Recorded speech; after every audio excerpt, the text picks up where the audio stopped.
In order to move forward, we must reduce current dependence of the federal and state governments on the ritual sharing of revenues earned from oil.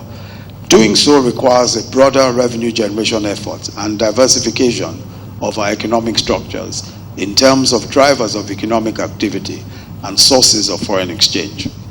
We are focused on increasing the taxpayer base in the first instance this year, fully conscious of the fact that increasing taxes by itself may dampen the intended stimulus.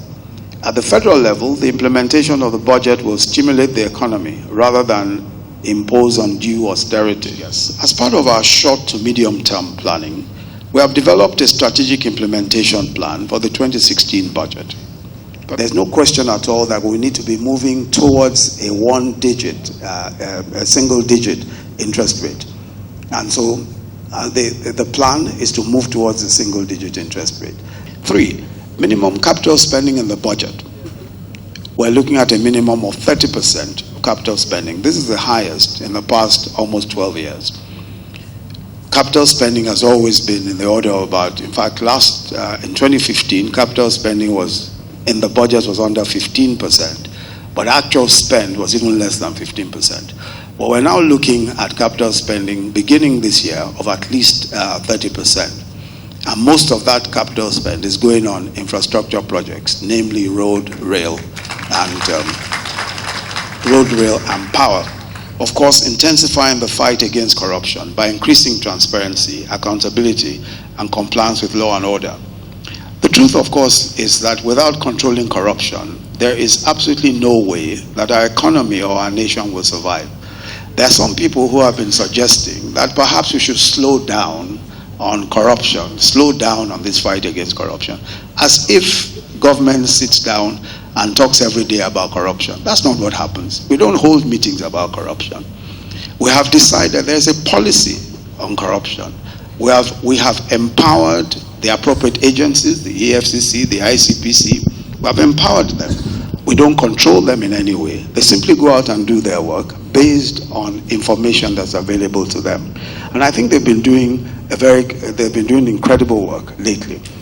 But the truth of the matter is that there is a fight back. Corruption is obviously fighting back, and corruption has tremendous resources in this country because for years it has been tolerated.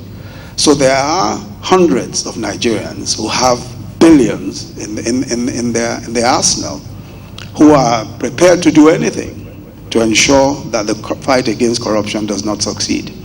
But let me say that it's an existential fight for Nigeria. The fight against corruption is existential. If we don't deal with corruption, just as President Buhari has said, corruption will deal with us. If we don't kill it, it will kill us. If you look at the sheer amount of resources that individuals in this country have pocketed, it's what accounts for where we are today. If some individuals, if some individuals can make away with $3 billion in just one sector, another sector, some people make away with another $4 billion. Keep in mind that our entire external reserves today stands at $27 billion. If individuals can make away with half of that, we really cannot begin to talk of an economy. Those individuals must not only be made to account, but in the future, it must be made clear that it will not be acceptable, it will not be tolerated. And that is the reason why we must all, and that's the reason why we mustn't see this as a fight that the federal government is for. No, it's an existential fight. It's a fight for every one of us. It's a fight for the future of our nation. And those who have acquired the resources and who are determined to use those resources to fight back and to undermine the government and undermine the economy of the country must be prevented from doing so. And I think that, there's no question at all about the determination of the federal government led by President Buhari to ensure that whatever it takes, people are held to account. Those who have stolen public funds are held to account. But more importantly, that the example is set that no one repeats this in the future. The other thing is that we're intensifying public procurement reforms in projects to obtain value for money and cut costs. sustaining the fight against insurgency, kidnapping and other violent crimes, terrorism, cyber crimes, piracy, oil theft and illegal mining activities, etc. Two, the second theme is diversifying the economy by fast-tracking industrialization, agriculture, agro-allied processing, as well as attracting investment into the solid minerals, tourism, and entertainment sectors. In order to diversify, especially in the area of agriculture, we're planning to achieve self-sufficiency and in some cases become net exporters of certain agricultural items. For example, we're looking at being self-sustaining in rice production by the year 2018, in tomato paste by the year 2017, wheat we're looking at towards 2019. Now, these are important areas for us, and of course, it's such exciting news to hear about the collaboration between Lagos and Kebbi State in rice production. No doubt, if we had done the right thing as some other oil-producing countries did, keeping in mind that crude oil is a finite resource, we will not be experiencing the devastating effect of oil price crash on the scale we are experiencing it now. We are now being forced to do with pains what we should have done with ease years ago. The task of charting a new direction for the economy is not going to be a tea party.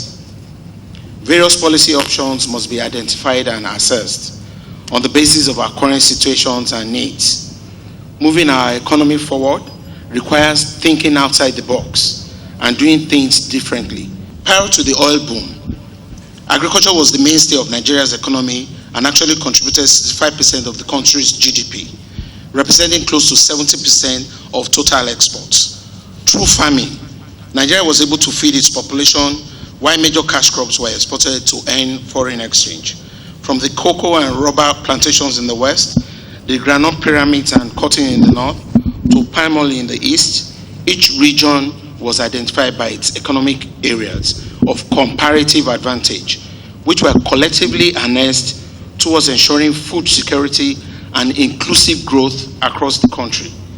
Given our current economic challenge, I believe it is time we take a cue from our old playbook for a viable game plan to revive our national economy.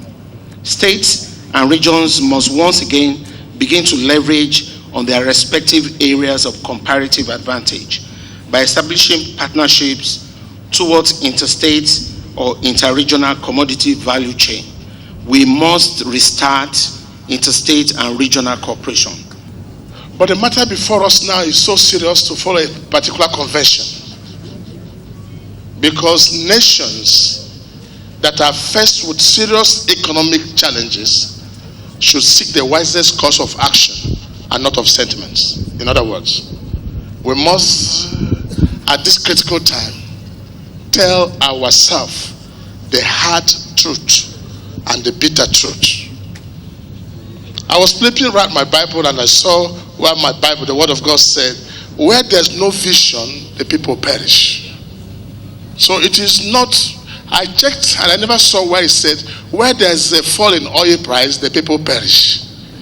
Or where there's no cash, the people perish. But where there's no vision. May I commend President Buhari and Vice President Osinbajo for providing the needed vision to move this nation forward. This is what we are doing. I would like to take a little more practical approach by really asking, is our nation a poor nation? Are we not blessed? What is really wrong with our nation? And let me quickly provide the answer. Nigeria is not a poor nation by any standard. And we are blessed by God much more than any nation in the world. May I shock you? May I shock all of us to say that it's only in Nigeria that old roofs allows vegetables and grasses to grow on it. So which means our soil is not only fertile, even our atmosphere is fertile. So we have no reason to cry for economic challenges and problems. May I let all of you know that the fall in oil price is a blessing in disguise. It's a wake-up call for Nigeria. The sleeping giant must now rise and take his rightful place in the affairs of the nation's economy. I would like to really say that our nation's economy is not dead. It's only sick. And we have a good doctor now in place, Dr. Buhari and his colleague.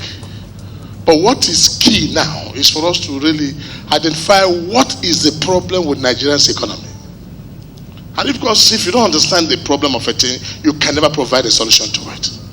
Before now, Nigerians never understood the problem of their economy. So the problem of Nigeria's economy is not the fall in oil price. Neither is it because of the fact that we're not paying good attention towards the economy. In the time past, we never knew the problem. But thank God today that people are beginning to understand the problem of Nigeria's economy. But let me say what I've been saying to my vice president at the National Economic Council, that the problem of Nigeria's economy is that this economy is a big-headed economy. The head is too big and too fat, with a bulging small tummy and with a feeble leg. The head is the federal government, the small tummy is the state government, and the tiny legs are the local government. So every time you see our economy, it's working in a kwashoko manner. Because